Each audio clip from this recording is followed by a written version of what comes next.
Hey folks, welcome to the Pipnotic Symposium for the 22nd of July 2018. Sorry for not doing more of these, but as you all know, I've been crazy busy moving here to Indonesia, but now we're here and the jet lag is waning, and so I'm going to have more time for these, which is really, really nice.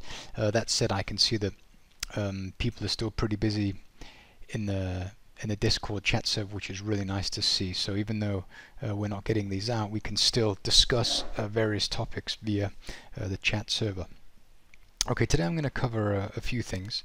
I have a list of things here that I'm going to cover that Jonathan posted in the chat server, and so we're going to just dive straight in. Okay, the first one is scaling risk based on time frame. So here there's something about the size of the account, the volume of the trades, and the number of trades. And I'm just going to kind of cover this quickly, or rather in depth, just to show you exactly what it is that I like to do, or what I'm more comfortable with doing. And when you're considering these things, you always have to focus on the main question, which is where has price not been, because this is where you're going to get your best entries. And if you look at this, we have this price is currently here. You want to find the origin of the move. Where is the origin of this move? It's up here. So this is kind of price is moving sideways. You can see it's kind of stuck in this little box here, and the origin of this move is this high here, and so you have to look up from here. So you look back and you say, okay, where has price not been? I'm just going to put a trend line here. I'm going to slowly move it high, and you can see price has been here, it's been here, it's been here. Where has it not been? It hasn't been anywhere here. So the only fresh area of supply that we have is up here, just here. So you could trade this here if you like, but it's lower probability in contrast to this area just up here. So what I'll do is I'll focus on this, and just let me change the settings of the indicator here to simplify things a bit, make it super simple.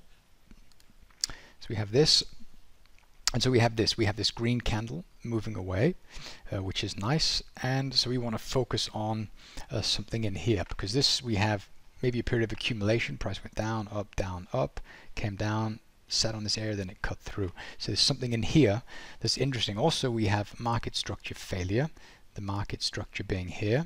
And so let me use a rectangle. The reason this is interesting is because we have these highs here. So we had some micro supply here. I'm just going to draw this out. So you had this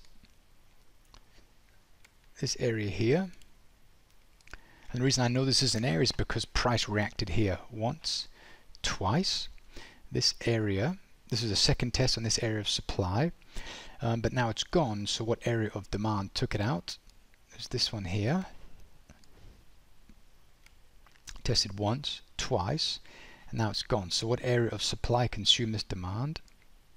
This one here did. But you can see it's pretty messy, and so we're going to have to move to a smaller time frame to have a better look. You can see that we have a lot of wicks here, and if we focus on the deepest pullback on the wicks, you can see that we have one just here. So I'm going to mark it off right around there. So that's probably the beginning of the sell zone. Let's go to the smaller time frame, the hourly chart, and have a closer look and see if we can see what's going on. And you can see that just here. So price went up, went sideways, and then it left quickly. Then it moved sideways and then left. And so price went down, it pulled back, showing us where the edge of the area is, and then it left. So this is not supply, this is supply, and this is the structure of price at this level shows us exactly where that is. Okay, so this is the logical place to begin to look to sell. Then you can ask yourself, yeah, but price has already been back here, here, and here. But you have to keep in mind that you have to focus on the current price move. Okay, so we have this one, which is untested. You can see here, and we have this one, which is still untested. So this could also play out nicely. And then this, once price comes back to here and tests this, well, then you can start to look at the bigger moves. And so once this is rebalanced, price comes back, it rebalances, so price returns to the mean, to fair price, then there's nothing to do up here until you get above here. This is the most recent area of supply. It's been tested once. You could take it the next time, but it's lower probability, so you want to look higher. And here you want to look at the same stuff that we did just a second ago. This is a nice area because we had market structure. Price sat in there for a while. We accumulated orders to sell just here. Pop down. What area of supply caused market structure to fail? This one. This is the obvious place to sell. Okay. Super. So going back to the questions, that's just an important point I want to get onto. So scaling risk based on time frame. Well, if you look at the indicator quickly, there's a setting in here that says risk, and this is set to 1%. So let's say that you want to risk 1% per trade. Well, then it might be you might like to get in at with one big position, or you might like to slice it up into smaller pieces. So you would put maybe 0. Let's say 2, for example. So you're at 1/5 of your position. And you go like this, and then the indicator is going to show you, is going to tell you how big your positions should be. So if we mark off from here to here, you can see that we have for 26 pip stop, we can put on a position 8.44 lots. Okay. And so you can put on 5 of these and still be within the your initial risk parameters, which is the 1%. Okay, so you would simply put your target in here and put another one up here, another one up there, another one up there. So we have 1, 2, 3, 4. And here we have the 5th one there. So we do something like that, getting a better price at each poke into the area. I used to put the whole position in here, but I found that even though the price often went up to the area and turned around, sometimes it went deeper into the area. So why not try and get a price on the following tests into the area? So yes, we'd get this one that would be filled, and then price would react. Then it would have to find the liquidity required to drive price lower. It would go a little bit deeper and a little bit deeper and a little bit deeper and a little bit deeper. And that brings us to this slide here. Sorry, this one here. Make sure I'm on the chart here. How price kind of, the period opens. This is the beginning of the day. This is the close of the day. And we have these small pockets of liquidity. We have 100,000 units, 200,000, 300,000. Here we have the thick liquidity here. And so price, in order for price to stop and turn around, it has to find these big pools of liquidity. So this would be the whole rectangle, okay? And this would be, the first order would be at the low of this one. The second order would be in the middle of it. The third one would be in the bottom of the second one. The fourth order would be in the middle of it. And the fifth order would be at the bottom of the thicker area, which is just up here. Okay, and this would enable price to poke into the area, have a reaction, kind of digest that a little bit deeper, and then when the selling pressure overwhelmed the buyers or the bullish liquidity, then price would move lower. So why not try and get a better price on each test into the area? Okay, so see, that's what I like to do on that. And this is, of course, this is relating to trade count and volume. But you also, and I know a lot of the guys in the chat forum, they're not using stop losses. They like to let price breathe and maybe start to hedge, which is just fine as well. But you have to know when you're when you're ready to get out of the trade, and you either click out of it manually or you begin to hedge, which I think is the better option of the two. And so you have to know where that is. You have to constantly know how much exposure you have in the market. Well, I like to, at least. I know a lot of people don't mind. They kind of like let price do what it does. But you can never be too careful, because if you load the boat on one particular trade and market moves against you, then things go pear-shaped very, very quickly, which is a real shame, especially if you worked hard to build a really nice equity curve. So I like to do this. This is what I'm doing more and more, and this is what the robot is also doing. It's moving, it's kind of cascading these areas, sorry, these levels at 1 pip intervals throughout an area. which seems to work very well. And here there's some mention of time frames. Yeah, you can see this is a 4-hour time frame, but you have to know what you're doing on the bigger time frame. So I'll always go to the bigger time frame, and I'm going to have a look here. And you can see that on the bigger time frame, what's going on? On the bigger time frame, we have this area of demand, which is a nice one. Price almost gone through it, and now price has slowed down a bit. What does that mean? Well, that means that we're probably going to see price move higher. And so selling the Aussie US dollar now might be slightly risky with this information in mind. Okay, and so price, we moved lower than this previous swing low here. This is a child, so price moved through the child. Now it's challenging the lows of the parent, and just above you can see how price came down, accumulated, came down, accumulated, then came down. So we have this little continuation pattern here just above price, just here. So we take the information with us to the weekly chart. We'll see what's going on. You can see that we can refine that, and you can see that this is a child just here, and the parent is here. This is where price left from, here. So that brings us to the 76, 78 area. And how do I know that? Well, I know that because when you look at this, when you look at an area of supply or demand, you ask yourself, is this an independently established area of supply or demand? And you can very clearly answer no to that question. No, it is not. Why is it not? Because it's reacting to this. Here's the parent, here's a child. And this is, there's no supply in here, so there's nothing. You don't have to say, yeah, but this one's reacting to that one. Yeah, but there's no supply in here. So the supply is fresh, and it started here. So price left, we tested it, and now price is moving away. Okay, and so keep in mind that we have these wicks on the bottom here, which is showing us some rejection.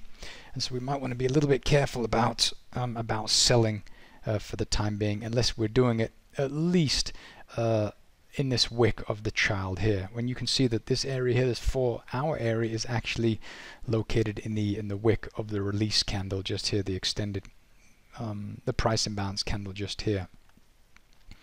And so we go to the daily chart and have a look what's going on there. You can see again, you can see the price came down, it came up. You see a struggle to come up, which is nice. Went up, down, rallied, accumulated, rallied, came down, tested.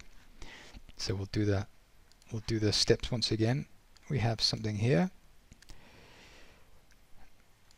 It's not very interesting. Supply didn't really do anything. Sorry, demand. The price came up. It's just telling us, this reaction is telling us where the edge of the area is. So we have parent, child. This one reacted to the child. Then you can look to the upside and say, what about opposing stuff? And you can see that we have something here. Tested once, twice, and this area accumulated just below. So we're going to move that one down here, like so. Price came to it, went just through it, rallied, tested it, and moved up. And now price went through this one and this one. So these are gone. Then you ask yourself the question, yeah, but what area of supply took these ones out? So we'll delete those two, and it's this one here. And I mean, I kind of did it a little bit quickly, but we're ultimately, our analysis is resulting in the same area of supply. Now we're on the daily, we go to the 4-hour chart, and you want to find that area that actually caused that. And you can see here the price left here, and this is still exposed, this area, this price push lower, it's still exposed, and the really nice push away.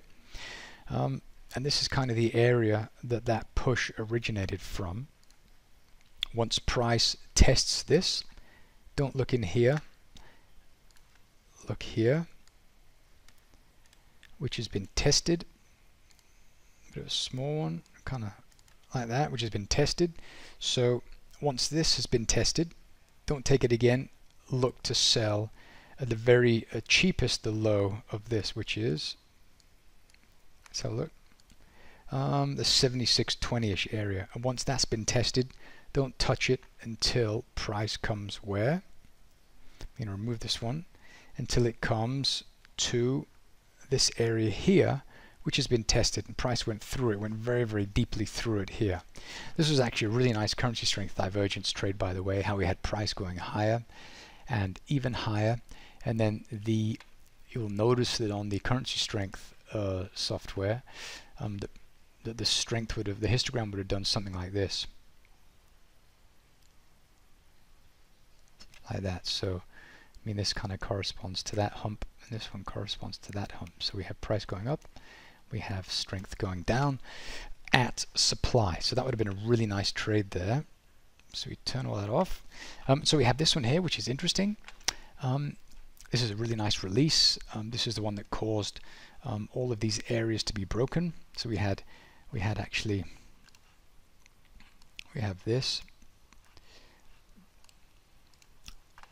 Price went up, sorry, it came down, rallied, accumulated, rallied, it came down to the bottom of the child, which is a very common behavior, and it kept wriggling higher, and price came down, and you see it accumulated. So this one here and this one here are linked together because this area of supply is the one responsible for removing this small continuation pattern. So this would be the area that you would look to sell at. That's roughly where price went to. It went through it just a little bit, and then that's where we saw the reaction. Okay, and so I mean this one is still to be violated. It's pretty much gone due to that, due to the breach here. So you want to be looking up into here, and if you look at this leg down, if we put the line here, we move it up, you can see there's nothing really until we get to here, and this is where we get the beginning of that bearish liquidity entering the market, which again brings us back to this area here. So we're probably going to see a reaction somewhere in here. Let me turn this phone off. And so totally look for something up here. But I mean, back to this scaling risk based on time frame. I mean, if you're not looking at the bigger time frames, then you're increasing your risk. Okay, this is so important. We looked at the trade count. So if you look at this area here, you'd want to scale in, getting a better price at each slice of that area of supply. And volume, well, this is pretty much based on your account size. So if you're not using a stop, let me remove some of these lines here. If you're not using a stop at all, and you want to get in here, I mean, how do you know that it's 8.5 lots? How do you know that you should be selling 8.5 lots? We're risking a 1/5% on that one, but if you put 5 positions in and they all get hit and price goes against you 26 pips on each of them, well then you are when you're close to 2% in drawdown as a result of that. And so you're going to have to be a little bit careful when you're not using stops for that reason alone. But I think that you can totally trade these with stops, putting your stops like stops pretty far up and away. So you know that we have this area here. This is an area here that's been tested once. Price tested the child here, and then it released. And so ideally you want your stop to be above all of this. So this should actually be something like that, which reduces your position size to half of what you had. So this would, if you had your hedging mechanism enabled from this level here for the first position, then that should be triggered once price hits the 76.33 area.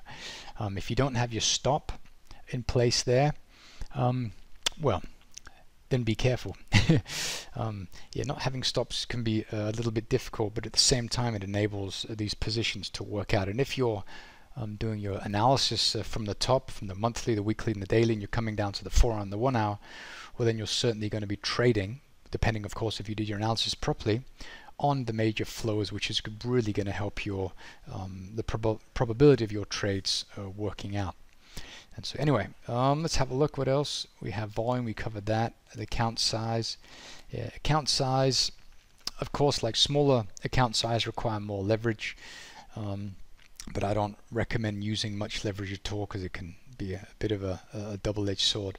And so just trade at very small positions. I have some small accounts and I have some big accounts, and ultimately I want to be ensuring that I have enough margin available so that I can so that these positions can take their time to evolve and reach my target, because sometimes price will go against you, especially if you're not using stops. And if you have 20 positions open, for example, or 50 or 100 or 500, and all of them are open, they start to draw down, and then you're going to run out of margin really quickly. And I know a lot of the to do with brokers out there have started doing margin calls at 50% available margin. So you've got to be super careful, very careful indeed. Good. All right, so I think we covered that. Now let's get to the other question. Let me clear this up here.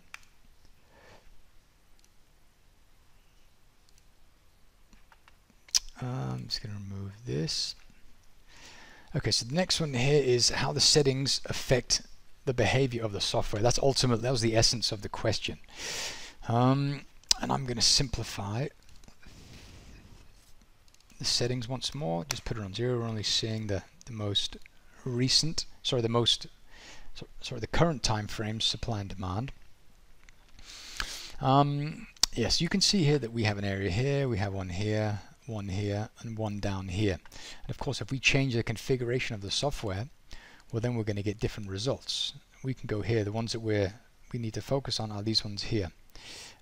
Risk to reward ratio, and this explains how far price moves, and this is relative to the size of the area that is qualified. So we have this area here. Let's say this is 20 pips. Price has to move at least 4 times that, so at least 80 pips away. At least 80 pips away within 6 periods. So 1, 2, 3, 4, 5, 6. So when this candle closes, the low of this candle has to be at least 6 times the size of that. If that is the case, then the rectangle will be drawn. So you can say, well, okay, well, I want a 4. Sorry, I want that. If we go here, for example, I want 3 times the size, and I want a release period of 3. I mean, this will change things a little bit. I mean, here we picked up this one nicely, as we discussed earlier on, because price, the software has qualified this candle here, because considering the size of this, which is 27 pips, price went 3 times that, which is about 90, 81 pips in 1, 2, 3 candles. So if we just look at that, yeah, so it went 81 pips here. So the time price was here, the rectangle was drawn. And until that would be a dotted rectangle until it was actually confirmed and qualified. Then it went down here, so that qualifies this area here as an area that we might want to consider for the trade. And so, these are very important settings. I have them on extreme settings because, I don't know, just to kind of help show the good areas. Because the more relaxed the parameters here, if you go like this, for example, 5, and you're going to see a lot of levels, then it requires that you do your homework a little bit better. And a lot of them are going to work, but it requires that you do your analysis much better. We have this one here. Price went up, tested it almost, went to the second one. Here we had this one here, price left. Now it's been tested. We have this one here, which was tested on the release. Then it went down. We have this one here, and so you can see that all of a sudden there are a lot more. And what does that mean? Well, that means that you have to do your own analysis. So if you just say, okay, I'm not really sure about what I'm doing, then I suggest that you leave this on a 3 to 3, 3 to 3 or better. Okay, so you want to really scrutinize these areas. This is a decent one, 3 to 3. I use this for a long time and it seemed to work very well. And I've just increased it to 4 to 6 just to show a little so some areas where price has really departed in a hurry. Okay, so that's pretty much the essence of that. Those are the primary settings that you need to be focusing on because they are the most important. We also have this one here, which is minimum percentage of range, and this is based on, sorry, this this is used to qualify the size of these areas. So if we set this down to, for example, 0.2, so 1/5 of the range of the currently active chart, we're going to get a lot more. But you're going to show us these really small ones as well. So if you go on the hourly chart, let's see this one here, you can see here that we have, let's change the settings so we see some more. So if we change this to, for example, 1/10, well, then we're going to see more areas, and these are going to show the areas that are also much smaller and tighter. And the problem with that is that sometimes you get these really tiny areas of supply and demand that you have to validate. And while a small area can still be very strong, I think that if they're bigger, slightly bigger, then price is going to have to work a little bit harder to consume them and move through them, which is why I've set it to 40% of the range of the 4-hour bar here. And I'll just change it back to 0.4. Good. And for the average of the ranges using 13 periods, you can change it to, for example, 5 if you want some quicker stuff. But it's not going to change the behavior of the indicator so much. Okay, so those are probably the values or the parameters you want to be manipulating the most. Okay, good. We have covered that, and then we have grid trades. And the short answer to that is that I do not grid trade. Grid trading is playing the natural behavior of the market, where you specify a grid, where you have a grid, for example, here and here, and you cascade orders throughout, through the area. Come on. Like so. Then you put buy limits here, buy stop, buy stop, buy stop, buy stop, sell limit, and so price, you kind of capitalize on the price's natural behavior in kind of like a range bound market. But I don't trade that way, so you'll have to ask one of the other guys on maybe Elijah's forum to cover that, because I know that they do that extensively. Elijah does that extensively and does very well at that, but not my cup of tea. But totally ask Elijah, he's totally in the know in that regard. Cool. When a level has been compromised, what do you do? Well, if we go back to these slides here,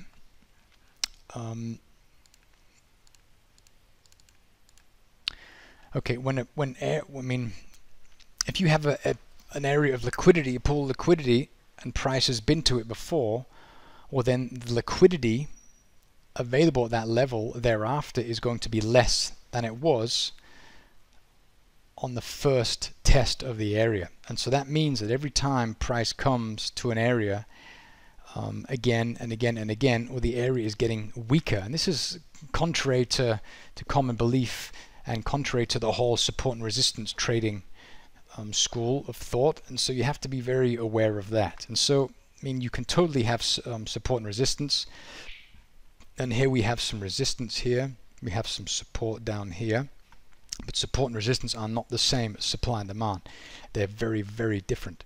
And so here we have resistance. Here you can see the price went up here and up here and up here. And what does that mean? Well, that means that we have this area of probably monthly, and maybe monthly. Yeah, you can see it here. It's kind of a micro area, maybe a 3-week area. Come on. This is the area of supply. It's been tested once, twice, 3 times. And so yes, it looks like, wow, it's been tested 3 times. It's probably going to hold 4, 5, and 6 times. It might do, but according to market microstructure, it probably, on the longer term, it will not. And so you have to be super, super careful about believing that. And so what I do is, when I have, if we go to, let's go to the 4-hour chart. This is a good one. You can see that, once price has been back to a level since the release, we have this. Where's the origin of this move? Price went up, it went down. the origin of this move here is here.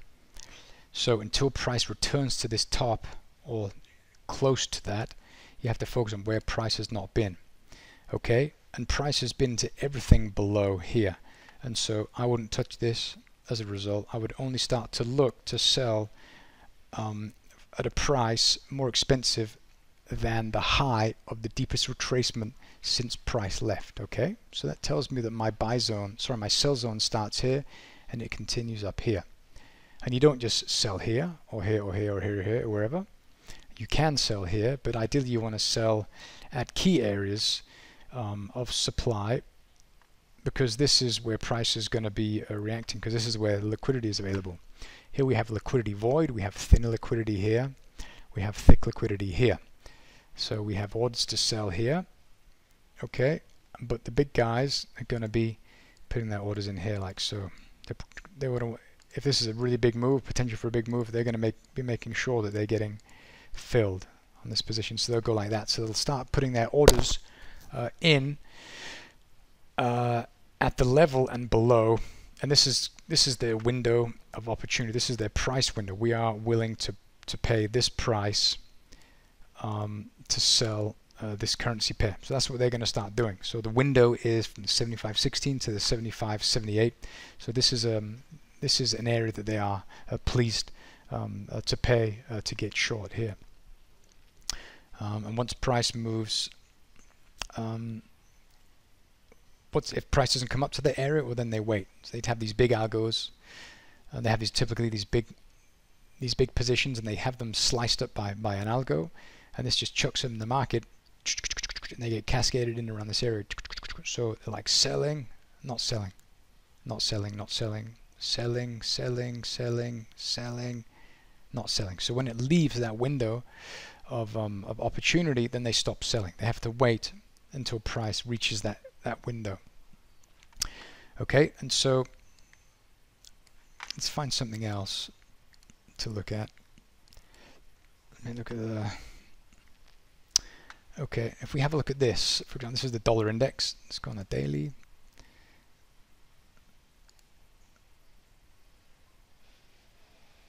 Okay, so let's have a look at this. You can see that, I mean, price is kind of moving sideways-ish between here and here. You can see my price going up. Now it's kind of moving between these levels here. The origin of this move is kind of down here, isn't it? Okay, so if we zoom out a little bit and you look at this, you see price moved. It went down, up, down, up, down. Let's say it went up, down, and now it's gone up. So the origin of this move on an hourly chart is going to be down here. Okay, and so you know that, yeah, this is the origin of this move. This is going to be the origin on the smaller time frame. This is current price. This is the origin of it. So price left, and now it's going to come back. And so you want to look at where price has reacted since that move occurred. So let's go into the smaller time frame. Let's go to the really small time frame, and you can see here that all these tiny pullbacks, this is a clue, this is a clue, this and this, fresh, fresh. Okay, I mean, this pullback here kind of is pointing to this one here, so this might be interesting here. This is pretty close to this one here, so I wouldn't trade this one. I would look at this one, the 95.35, and once price tests this area, I mean, the indicator is gonna make it make it dotted like that. If we go on a, let's find a different pair where we have more. There's something new. Okay, we have this one here. We have lots of those dotted boxes where we have this area here. It's dotted. That means that price has already been back there. That means that you only want to start selling at the high of this box, because price came back. This is the high of the area. Okay, and so this is kind of a pullback, then price left. So this was established, but now price has been back to it 1, 2, 3, 4 times, 5 times. So you don't want to consider to sell until here.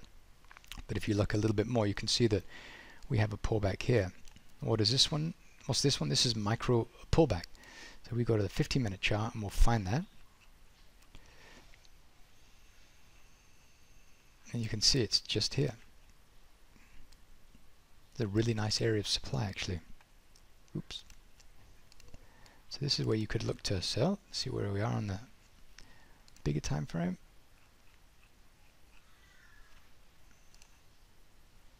So this is exactly what we saw. So this would be an interesting area to look to sell.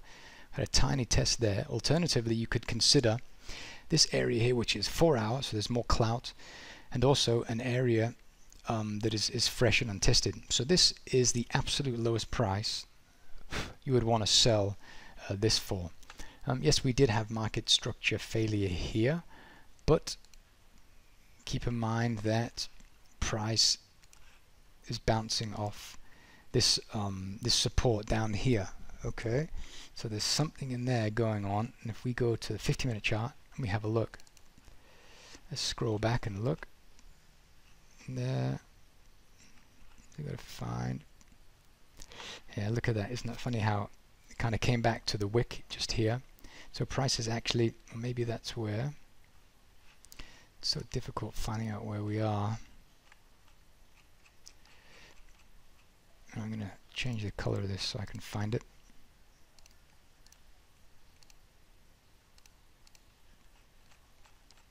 You've got to find out what it's reacting on, those pullbacks. Here. So this is what we have. Let me make sure we're on the right.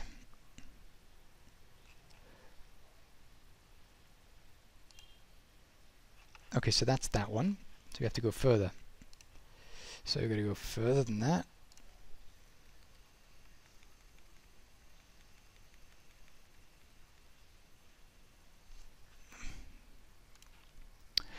Okay, I had to pause and find it, but this is what it's reacting on here. This little 30-minute demand. Okay, so this is where price reacted. And look at this. This is 50-minute demand. But look at it. Rally, accumulation, rally. Go to the weekly chart. That's exactly where price went to. So imagine if you would have taken that trade long there or long here, and look at the reaction you had. Look at this one. It's crazy, but you can see it's very, very clear where that area is once you go on the smaller time frames. And when price left here, it went up. What else did it do? It also took out this accumulation just here. That's gone. The origin of the area of demand that did that is just here, which is why price reacted here. Strength, expected reaction.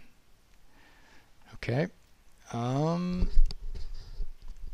Yeah, and so, I mean, assessing if a level has been tested is about studying the wicks that pull back on a release. Let's do another one. Let me delete this. Let's do another one. We'll do it on, I don't know, the Euro Aussie. We're going to remove all these lines, so we have to do all the work ourselves. No cheating. Whoa. Wrong setting. Okay. So now you can see that we look here. See here we have a kind of a top. The price is coming down. Swaps are down. They're really down because of the interest rate swaps here, the differentials. You can see we have this area of supply. And this is interesting because we had kind of like market structure. It failed. What area caused it to fail? This one did here. But look here. We have here. And where am I going to draw the bottom of the rectangle? I'm going to draw it right there. Because this is accumulation or distribution if you're on the sell side. And this is distribution happening. And what's the highest high? It's here. So this is the edge of the area of the sell zone. You go like that. We go to the, let's go to the hourly. We have a look at it. you can see it right there, just here. Okay, so this is where price returned to on the release lower. So that's very interesting to us, and you can see that, I mean, it's a very, very clear tail here on the weekly chart. So pay attention to those wicks because they're telling you all you need to know. So here we have the parent, we have a child. There's no supply here. There's supply up here by the looks of it. We'll have a look. Yeah, major supply. We go all the way over here. You can see it's nothing. There's nothing even good there. So here we have a test. Here we have a test. Price has been back here. I mean, there's nothing here that's interesting. I wouldn't touch it. There's not supply in here. We're on the weekly chart, so there's probably something in here. But what I do like is this. And where am I going to put the bottom of my box? Right there, because that's telling me where the edge of the area is. That's the beginning of the sell zone for that particular bit there. Just there. So very far away from price, but when price comes here, be a lot of people looking to sell. And once this is rebalanced and price leaves, where's the next one? Where am I put top bottom of my box? Right there, because that's the test. Okay, that's the test. Then you have a bunch of mess up here, and it looks like there's bigger supply up here that we can look at, maybe on the monthly.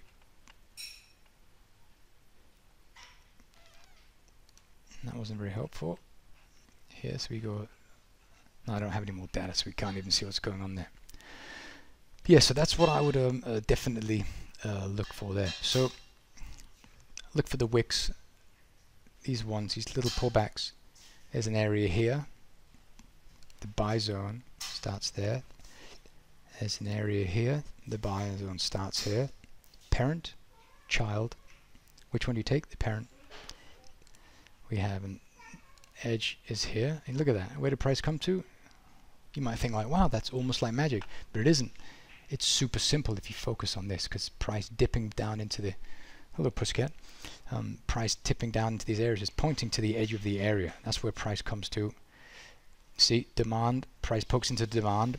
It's consumed. What happens when price comes next time? It has to go deeper to find more demand, necessary demand to drive price higher.